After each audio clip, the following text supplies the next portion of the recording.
O czym marzą ludzie w zimowe, szare i śnieżne dni? Oto spytałem sztuczną inteligencję, a ona mi na to. Narciarze i snowboardziści marzą o świeżym śniegu i czystym niebie.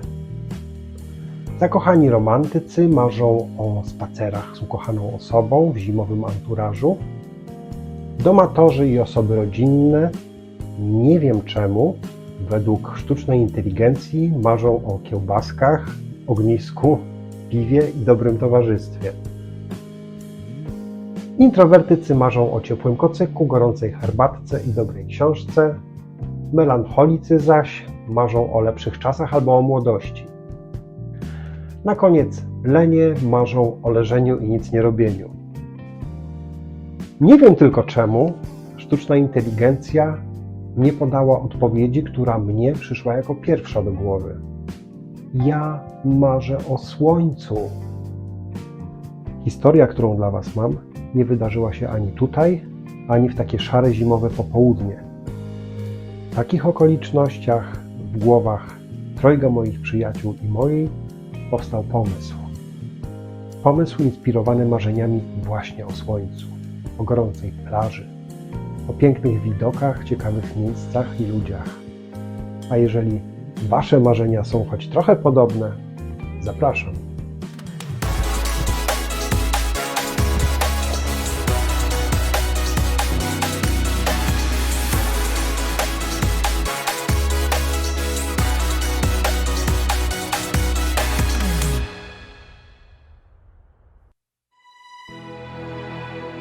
Ta opowieść zaczyna się po 2 latach pandemii, kiedy Europa luzuje obostrzenia, a poszczególne kraje znoszą ograniczenia w podróżowaniu. Dlatego mogliśmy spełnić nasze długo odkładane marzenie i odwiedzić kraj, który zaraza doświadczyła bardzo boleśnie. Hold on, girl, now wait just a minute. I've got something to say. You should hear it. Oh, I'm happy. Zamknięte granice, wstrzymane loty, nieczynne sklepy i restauracje, a do tego dystans i maseczki na twarzy. Z tym Europa pożegnała się z ogromną ulgą. To you and me uptown, dancing all around till the disco ball pops. But I have to. I tak na fali tego entuzjazmu wyruszyliśmy 4 samolotami na 3 trasach z 2 stron Europy do tego jednego wybranego przez nas miejsca, portugalskiej stolicy Lizbony. Don't turn me into what I'm not. Tuż po wylądowaniu wpadliśmy w system lizbońskiej komunikacji. I tu pierwsza ciekawostka. Metro nadjechało z odwrotnej strony niż jesteśmy przyzwyczajeni, bo ruch szynowy w Portugalii jest lewostronny. Ale o tym później.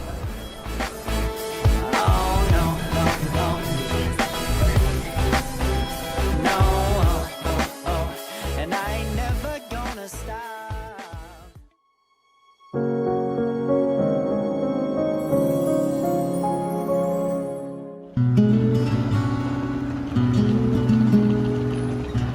Idąc z bagażem już po kilku krokach zauważyliśmy, że tutejsze chodniki to całkiem głośni zabójcy walizkowych kółek.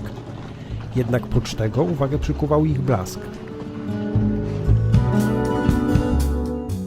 Tu kolejna ciekawostka, bo o ile w każdym niemal przewodniku dużo miejsca poświęca się kamienicom wyłożonym słynnymi kafelkami azulejos, o tyle stosunkowo niewielu turystów poświęca więcej uwagi temu, co nosi ich stopy.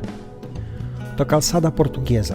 Charakterystyczne, wykładane wapieniową kostką chodniki, które czasem potrzebują perspektywy kilku pięter bądź wzniesienia, by dostrzec ich piękne wzory i kunszt, z jakim zostały ułożone. Samo spacerowanie po ich wyszlifowanej na błysk powierzchni pozwala niemal zobaczyć po widok świetności pierwszej kolonialnej potęgi w historii świata. Ciemna strona gładkich kostek ujawnia się z największą siłą podczas deszczu, gdy niezmierzone kilometry chodników zamieniają się w ślizgawki, które dodatkowo pną się w górę, by zaraz na powrót opadać. Szczególnie trudno jest w najbardziej klimatycznych, wąskich uliczkach lizbońskiej Starówki, gdzie czasem jest tak wąsko, że chodniki niemal zanikają, a ich bardzo nierówna powierzchnia spacer z walizką zamienia w katorgę.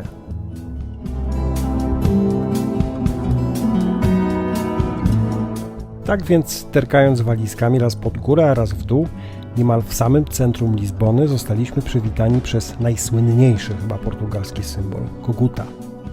Ten jednak w przeciwieństwie do narodowej legendy nie był upieczony i wyraźnie czuł się panem okolicznego skweru. Kilka chwil później dotarliśmy pod naszą kamienicę, gdzie ostatnim testem wytrzymałości były wyjątkowo strome schody na poddasze. Tam właśnie znajdowało się nasze bardzo przytulne wakacyjne mieszkanie.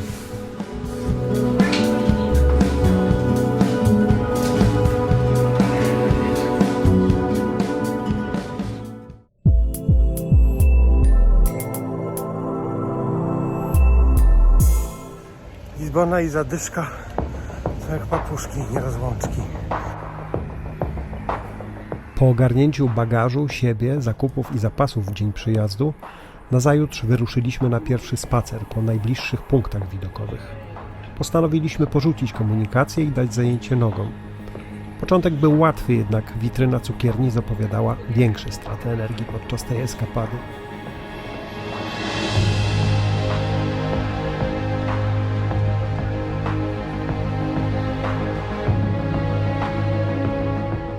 Im bardziej zbliżaliśmy się do poszczególnych punktów programu, tym więcej wąskich uliczek zamieniało się nagle w schody, które wiły się jak boa po zboczach kolejnych z 7 wzgórz otulonych miastem przez Lizbonę.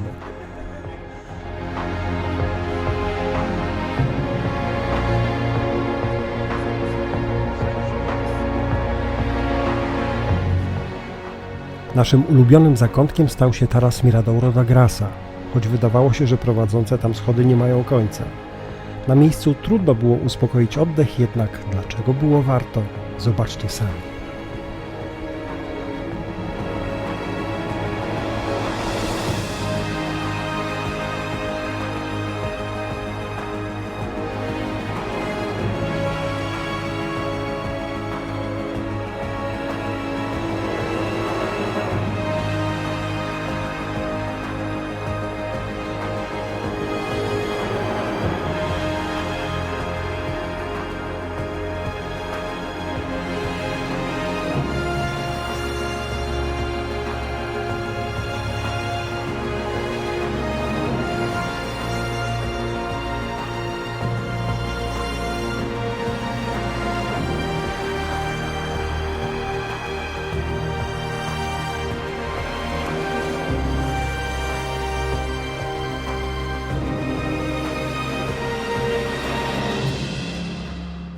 Popularność naszego punktu widokowego można było poznać po ilości tuk-tuków wożących tych bardziej wygodnickich turystów, którym strome uliczki i schody nie w smak. Natomiast naszą uwagę przykuło popiersie kobiety o żyrafiej szyi, które spoglądało na panoramę Lizbony razem z przybyszami.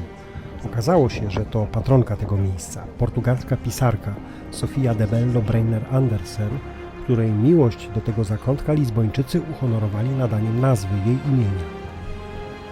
Sam taras widokowy przylega bezpośrednio do zespołu klasztornego Convento e Igreja da Graça, który od samego wejścia czarował przepięknymi barokowymi azulejos. Przedstawiały one sceny z życia i ważne postaci zakonu Augustian, który był założycielem klasztoru. Co ciekawe, jego członkiem był również Grzegorz Mendel, prekursor genetyki i twórca znanych nam z lekcji biologii praw Mendla.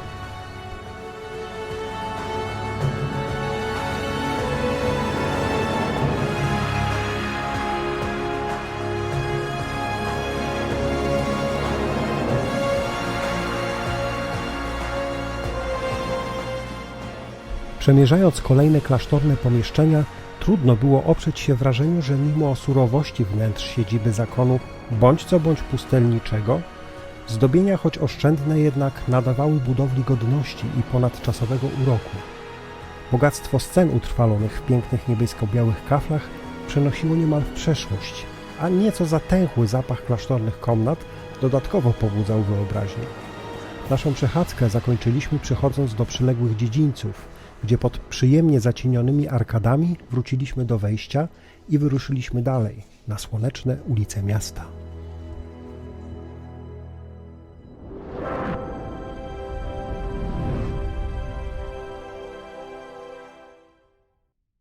Szanowni Państwo, w oczekiwaniu na windę.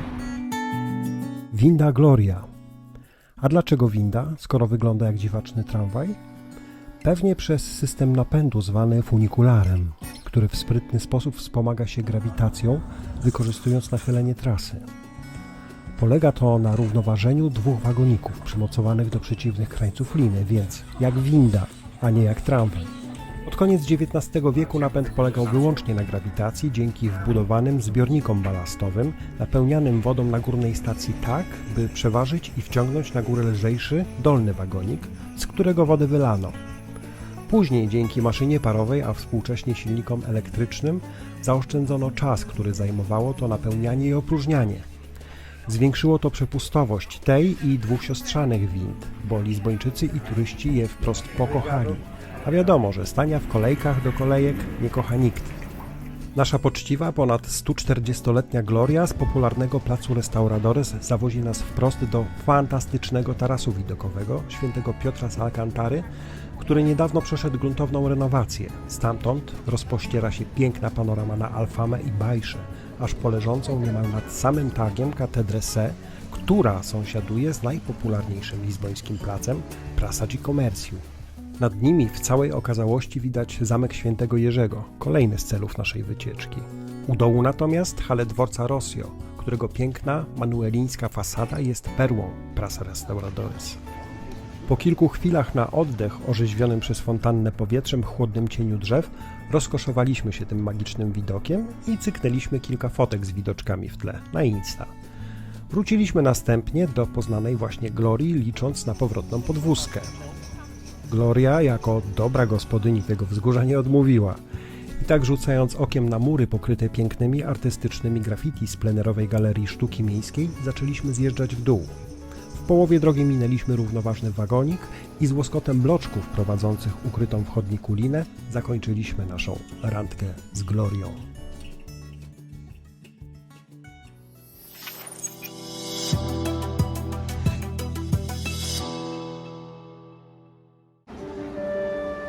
Jak można spacerować po Alfamie? Pierwsza pasująca odpowiedź to klucząc. Tak właśnie trafiliśmy do bram Castello di San Giorgi, czyli Zamku Świętego Jerzego. Ta imponująca warownia jest najlepiej widocznym miejscem z centrum miasta, gdyż wieńczy koroną swych murów 110-metrowe wzgórze. Zamek jest jednym z najważniejszych i najstarszych zabytków miasta. Przez wieki był arsenałem, więzieniem czy koszarami, by dopiero XX stulecie przywróciło należną mu pozycję największej atrakcji turystycznej Lizbony. Wysokie położenie, szerokie tarasy podzamcza i dostępne korony murów ukazują przepiękną panoramę od estuarium Tagu przez port po całe Stare Miasto. Wzgórze San Giorgi jest w końcu jednym z najwyższych pośród 7 wzgórz Lizbony. Tuż za murami zamku powitali nas jego najważniejsi mieszkańcy. Rodziny dostojnych pawi wraz z młodymi, rządzące niepodzielnie pobliskimi drzewami i trawnikami. Jednakże najbardziej swoiste dla siebie kocie powitanie zgotował nam zamkowy łowczy.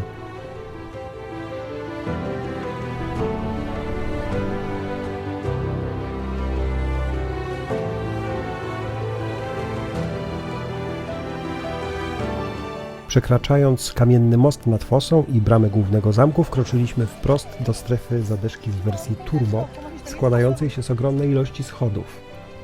Warownię zbudowali jeszcze Maurowie na ruinach neolitycznego fortu, jednak dopiero po ich wyparciu w XII wieku zamek zyskał kształt, który w zarysie przetrwał do dziś. Zwiedzanie tej części polega głównie na wspinaniu się po stromych i nie zawsze szerokich schodach i wędrówce po koronach murów obronnych z nie zawsze solidnie wyglądającymi barierkami. Jednak dostojeństwo tych starych budowli w połączeniu z ich burzliwą historią wywierają ogromne wrażenie. Widoki, które pojawiają się niemal co kilka kroków, dopełniają gamę wrażeń, którymi darzy swoich gości zamek.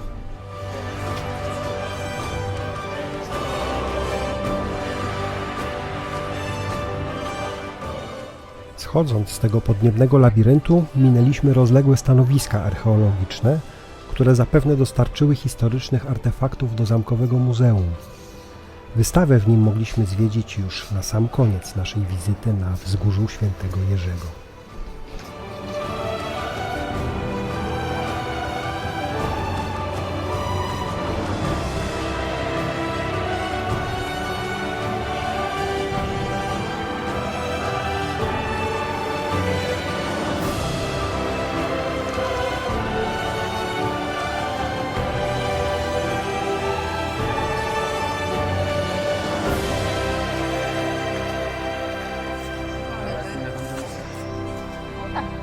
Toaleta, kawa, jedzenie.